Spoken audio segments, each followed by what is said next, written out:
16வது question. அரசனின் கல்வி, வீரம், செல்வம், புகழ் இதெல்லாம் பாடுறது பார்த்தீங்கன்னா பாடான் திணை. அடுத்த கொஷின் பாருங்க. இலையின் பெயரை குறிக்காத சொல்லை தேர்ந்தெடுக. இதுல பார்த்தீங்க அப்படின்னா தாள் அப்படின்றதும் இலை தான், ஓலைன்றதும் இலை தான், தோகை அப்படின்றதும் இலை தான். இதை கழை தான் பார்த்தீங்க அப்படின்னா அது அடியோட ஒரு வகை. எதோட அடி அப்படின்னா மூங்கிலோட அடியை குறிக்கிறது கழை. இப்போ தாளில் பார்த்தீங்கன்னா நம்ம இலைப்பகுதி இந்த தாள் எதெல்லாம் குறிக்கும் அப்படின்னா நெல், புல் அதோட இலைப்பகுதியை குறிக்கிறது தாள். ஓகேங்களா? நெல், புல். நெக்ஸ்ட்டு ஓலை. ஓலைனால் தெரியும் நமக்கு பனை ஓலை, தென்னை ஓலை அப்படின்றது. தோகை எதை குறிக்கும் அப்படின்னா சோளம். சோளமும் கரும்பு இது ரெண்டுத்தையும் குறிக்கிறது பார்த்தீங்க அப்படின்னா தோகை. ஓகேங்களா? இதெல்லாம் நமக்கு தெரிஞ்சிருக்கணும். அடுத்த கொஷின். வீசு தென்றல், நன்மொழி, அண்ணன் தம்பி, சாரைப்பாம்பு. வீசு தென்றல் அப்படின்னாலே பார்க்கும் போதே நமக்கு தெரியும் அது எதுவுமே எந்த ஒரு சேஞ்சஸும் நடக்காது. ஸோ வினைத்தொகை. ஓகேங்களா? அப்போ ஏக்கு நேராக 3வது ஆப்ஷன் எது வருது பாருங்க, 4வது ஆப்ஷன் எது வருதுங்கன்னு பாருங்க. 2 ஆப்ஷன் இருக்கு, ஏவா இருக்கா சியா இருக்கான்ட்டு. நெக்ஸ்ட்டு நன்மொழி, அதுக்கப்புறம் அண்ணன் தம்பி. இங்கே அப்படின்றது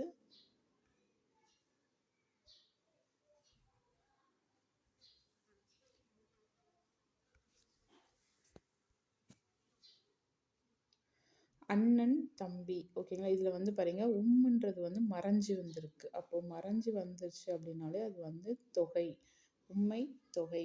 நெக்ஸ்ட்டு சாரைப்பாம்பு. சாரைப்பாம்புன்றது பார்த்தீங்க அப்படின்னா இரு பெயரெட்டு பண்பு தொகையில் வரும். இது அப்படியே புக்கில் டைரக்ட் கொஷின். அப்போ நெக்ஸ்ட்டு நன்மொழி, நன்மை கூட்டல் மொழி அப்படின்னு பிரியும். ஸோ பண்பு தொகை மைன்ற விகுதி அங்கே இருக்குது, அதனால பண்பு தொகை. அப்போ இதெல்லாம் 2 தெரிஞ்சால் போதும். வீசு தென்றல் அப்படின்றது வினைத்தொகை. நெக்ஸ்ட்டு பார்த்தீங்க அப்படின்னா அண்ணனும் தம்பியும் அப்படின்றது உண்மை தொகைன்னு தெரிஞ்சால் போதும். மீதி நம்ம கரெக்டாக என்ன பண்ணிடலாம்னா ஆன்சர் பண்ணிடலாம். அடுத்த கொஷின் பாருங்க.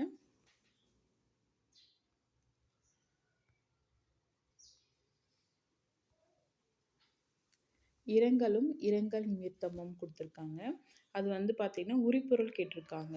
இரங்கலும் இரங்கல் நிமித்தமும் எதோட உரிப்பொருள் அப்படின்னா நெய்தலோட உரிப்பொருள். இதை எதை மென்ஷன் பண்ணும் அப்படின்னா இரங்கலும் இரங்கல் நிமித்தமும் கடல் நோக்கி வருந்தி உட்கார்ந்து இருக்கிறத மாதிரி மென்ஷன் பண்ணும். ஓகேங்களா? அப்போ நெய்தல் அப்படின்னா நமக்கு தெரியும் கடலும் கடல் சார்ந்த இடமும். அப்போ இரங்கலும் இரங்கல் நிமித்தமும் எதை மீனிங் பண்ணும் அப்படின்னா கடல் நோக்கி நம்ம உட்காந்து ஃபீல் பண்ணுற மாதிரி மீன்ஸ் தலைவனுக்காக வருந்தி ஃபீல் பண்ணுற மாதிரி மென்ஷன் பண்ணோம். நெக்ஸ்ட் குறிஞ்சி. குறிஞ்சி பார்த்தீங்க அப்படின்னா புணர்தலும் புணர்தல் நிமித்தமும் அப்படின்ற மாதிரி இருக்கும். ஓகேங்களா? புணர்தல் அப்படின்றது வரும். புணர்தல் புணர்தல் நிமித்தம்னா காதல் வயப்படுதல் அப்படின்றது நம்ம தமிழில் படிச்சிருந்தது தான். ஸோ நெக்ஸ்ட்டு பாலை. பாலை பார்த்தீங்க அப்படின்னா பிரிஞ்சு போகிறது. ஓகேங்களா? பாலை பார்த்தீங்க அப்படின்னா பிரிதலும் பிரிதல் நிமித்தமும் அப்படின்றது ஞாபகம் வச்சுக்கணும். பாலைனா பிரிதலும் பிரிதல் நிமித்தமும். மருதம் அப்படின்னா ஊடலும் ஊடல் நிமித்தமும் அப்படின்னு ஞாபகம் வரணும். ஊடலும் ஊடல் நிமித்தமும். இதில் பார்த்தீங்க அப்படின்னா கணவன் மனைவி 2 பேரும் சண்டை போட்டு பிரிஞ்சிக்கிற மாதிரி மீனிங் கொடுத்துருப்பாங்க மருதம் அப்படின்றது. நெக்ஸ்ட்டு கால வழுவமைதி. வழுவமைதிலாம் நமக்கு தெரியும், சம் மிஸ்டேக்ஸ் இருக்கிறது தான் பார்த்தீங்க அப்படின்னா வழுவமைதி. இருந்தாலும் லைட்டாக அக்செப்ட் பண்ணிக்கிற மாதிரி இருக்கும். இந்த மகிழன் ஒரு நாளும் பொய் கூற மாட்டான்றது கரெக்டாக தான் இருக்குது. ஓகேங்களா? தமிழினி இரவு சோறு உண்டான். அது பார்த்தீங்க அப்படின்னா உண்டாள் அப்படின்னு வரணும். இது கால வழுவமைதி குறிக்காது. நெக்ஸ்ட்டு வீட்டில் காகம் கத்தினாள், காகம் கத்தியது அப்படின்றது தான் வரணும். ஆனால் இதெல்லாம் பாருங்கள் ஜஸ்ட்டு அதோட பேர்லேயே அது தப்பாக இருக்கிற மாதிரி இருக்குது. ஆனால் காலத்தில் எது கரெக்டாக இருக்குது வழுவமைதியாக இருக்குதுன்னு பாருங்கள். அமைச்சர் நாளை விழாவிற்கு வருகிறார். வருவார்ன்றது தான் கரெக்ட் மீனிங். ஆனால் வருகிறார்ன்றது இது. வழுவமைதினா வந்து அது மிஸ்டேக்காக இருந்தாலும் நம்ம என்ன பண்ணிப்போம் அப்படின்னா அக்செப்ட் பண்ணிப்போம். அதுதான் வந்து வழுவமைதி. இதெல்லாம் வந்து பார்த்திங்க அப்படின்னா நேச்சுரலாகவே தெரியுது நமக்கு வந்து தப்பு தான் அப்படின்றது. ஆனால் இது தவறாக இருந்தாலும் இலக்கண முறைப்படி நம்ம என்ன பண்ணுவோம், இலக்கண முறைப்படி தவறாக இருந்தாலும் இதை அக்செப்ட் பண்ணிக்கிற மாதிரி இருக்கும். அதுதான் வந்து வழுவமைதி. ஓகேங்களா? ஏன் கால வழுவமைதி சொல்கிறோம் அப்படின்னா அதில் வந்து வருவார் வருகிறார் அப்படின்றது இருக்கும். ஓகேங்களா? அடுத்த கொஷினு, வேம்பு ஆமணக்கு இவற்றை வந்து குறிக்கிறது வந்து நம்மளுக்கு தெரியும். என்னது அப்படின்னா முத்து தான் நம்ம சொல்லுவோம். வேப்ப மரத்து அந்த விதையோடைய ஆமணக்கோட விதையும் நம்ம வந்து என்ன சொல்லுவோம் அப்படின்னா முத்து அப்படின்றது சொல்லுவோம். அதனால வந்து பார்த்திங்கன்னா அதுக்கு வந்து முத்துன்றது கரெக்ட் ஆன்சர். அடுத்த கொஷின் பாருங்கள். பாவலர் பெருஞ்சித்திரனார் அவருடைய பாடல் வந்து தமிழுக்கு கருவூலமாக எது அமைஞ்சிருக்கு அப்படின்னா திருக்குறளோட மெய்ப்பொருளுரை தான் தமிழுக்கு கருவூலமாய் அமைஞ்சிருக்கும்.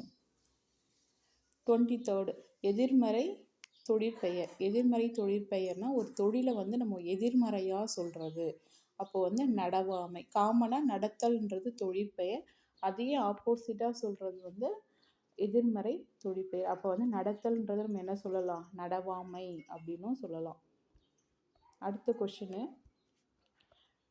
பொதுமொழி. பொதுமொழினா நமக்கு தெரியும், ஒரு சென்டென்ஸ் வந்து மேக் பண்ணி அப்படியே இருக்கும் போது ஒரு மீனிங்கும் பிரிஞ்சிருக்கும் போது அனதர் மீனிங்கும் கொடுக்கறத வந்து பார்த்திங்க அப்படின்னா பொதுமொழி. அப்போ வேங்கைன்றது காமனாக இருக்கும் போது அது வந்து மரத்தை குறிக்கும். அதே பிரித்தோம் அப்படின்னா வே கூட்டல் கை அப்படின்னு பிரித்து எழுதும் போது அப்போ வேகின்ற கை அப்படின்ற மாதிரி ஒரு மீனிங் வரும். அப்போ பொதுமொழி அப்படின்னா காமனாக அந்த வேர்டு அப்படியே இருக்கும் போது பிரிக்காமல் இருக்கும் போது ஒரு மீனிங்கும் பிரித்தா வேற ஒரு மீனிங்கும் கொடுக்கறதா வந்து பார்த்திங்க அப்படின்னா பொதுமொழி. இதுக்கு இன்னொரு எக்ஸாம்பிள் நம்ம புக்கில் என்ன கொடுத்துருப்பாங்க அப்படின்னா 8 அப்படின்ற மாதிரி நம்பர் கொடுத்துருப்பாங்க. ஓகேங்களா? அதையும் பார்த்துக்குங்க. அப்போ 8ன்னு ஒன்று கொடுத்துட்டு உங்களுக்கு வந்து பார்த்திங்க அப்படின்னா அது என்ன மொழின்னு கேட்டாலும் பொதுமொழி அப்படின்றது தெரியணும். நெக்ஸ்ட்டு விருந்தே புதுமை. அது நம்மளுக்கு தெரியும், தொல்காப்பியர். நான் எப்படின்னு ஷார்ட்கட் வச்சுப்பேன் அப்படின்னா புதுமைன்றது வந்து பார்த்திங்க அப்படின்னா புதுசாக வர்றவங்களுக்கு நம்ம என்ன பண்ணுவோம் அப்படின்னா காஃபி கொடுப்போம். நம்ம வீட்டில் அட்லீஸ்ட் வந்து காஃபி குடிக்கிறீங்களா அப்படின்ற மாதிரி கேட்போம். இப்போ புதுசாக விருந்தினர் வராங்க அப்படின்னா அவங்களுக்கு நம்ம ஃபஸ்ட்டு என்ன கொடுப்போம் அப்படின்னா காஃபி தான் கொடுப்போம். அதனால தொல்காப்பியர் அப்படின்றத ஞாபகம் வச்சுக்கலாம். அடுத்த கொஷினு, கலைஞர் என்னும் சிறப்பு பெயர் கருணாநிதிக்கு வழங்கப்பட்ட வந்து பார்த்திங்க அப்படின்னா தூக்கு மேடை என்ற ஒரு நாடக பாராட்டு விழாவில் தான் அவருக்கு வந்து கலைஞர் அப்படின்ற ஒரு சிறப்பு பெயர் கொடுத்துருப்பாங்க. இப்போ இது வந்து நியூவாக ஆட் பண்ணியிருக்காங்க. ஸோ அந்த இயல் வந்து கண்டிப்பாக பார்த்துக்குங்க. அடுத்த கொஷின், வடமொழி கதையை தழுவி எழுதப்பட்ட நூல் அப்படின்னு கேட்டாங்க அப்படின்னா இங்கே வந்து சிலப்பதிகாரம், மணிமேகலை, பெரிய புராணம் இது எல்லாமே நம்ம காமனாக அப்படியே எழுதியிருப்பாங்க. இதில் சீவக சிந்தாமணி, அதுக்கப்புறம் வந்து பெருங்காதை, கம்பராமாயணம் இது 3 வந்து பார்த்திங்க அப்படின்னா வடமொழியை வந்து தழுவி எழுதிய நூல்கள் அப்படின்ற மாதிரி நம்ம புக்கில் கொடுத்துருப்பாங்க. சீவக சிந்தாமணி, பெருங்காதை, கம்பராமாயணம். ஓகேங்களா? அடுத்த கொஷின் பாருங்கள், 28வது கொஷினு, ஆசிரியப்பா வந்து எகாரத்தில் முடிவது சிறப்பு. இது வந்து கரெக்டு தான். நெக்ஸ்ட்டு 2 அடி முதல் 12 அடி வரை அமைவது வந்து ஆசிரியப்பா கிடையாது. இது வந்து என்னது அப்படின்னா வெண்பா. ஓகேங்களா? 2 அடி முதல் 12 வரை அமைவது வந்து பார்த்திங்கன்னா வெண்பா. இங்கே வந்து ஆசிரியப்பான்னு கொடுத்துருப்பாங்க. ஸோ இது வந்து தப்பு. அப்போ கூற்று 1 சரி, கூற்று 2 வந்து தவறு. அப்போ ஆசிரியருக்கு வந்து ஆசிரியப்பாவுக்கு எத்தனை தான் அடி வரும் அப்படின்னா இனிஷியல் வந்து 3லேருந்து ஸ்டார்ட் ஆகும். 3லேருந்து ஸ்டார்ட் ஆகி அது வந்து எவ்வளோ லெவலுக்குனாலும் போகலாம். ஆசிரியர் எழுதுறதை பொறுத்து அந்த லெவல் வந்து போகும். ஓகேங்களா? அடுத்த கொஷின், தீண்டாமைக்கு எதிராக நாசிக் கோவில் நுழைவு போராட்டத்தை வந்து நடத்தியவர் யாருன்னு பார்த்தீங்க அப்படின்னா அம்பேத்கர். இது வந்து 8th தமிழ் புக்கில் இருக்கும். இது நாசிக் கோவில் நுழைவு போராட்டம் அப்படின்னாலே அம்பேத்கர். நிறைய பேர் என்ன பண்ணியிருப்பாங்க அப்படின்னா பெரியார் போட்டு வந்திருப்பாங்க. ஆனால் அம்பேத்கர் தான் வந்து பார்த்தீங்க அப்படின்னா கரெக்ட் ஆன்சர். பெரியார்ன்றது ராங் ஆன்சர்.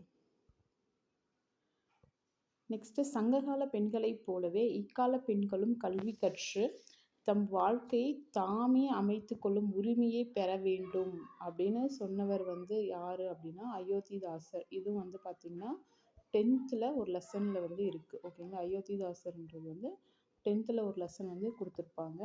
ஸோ மேக்ஸிமம் நீங்கள் 10th புக்கில் வந்து எல்லாமே கவர் பண்ணிட்டீங்க அப்படின்னா மேக்ஸிமம் எல்லாமே வந்து கவர் ஆகிடும். ஓகேங்களா?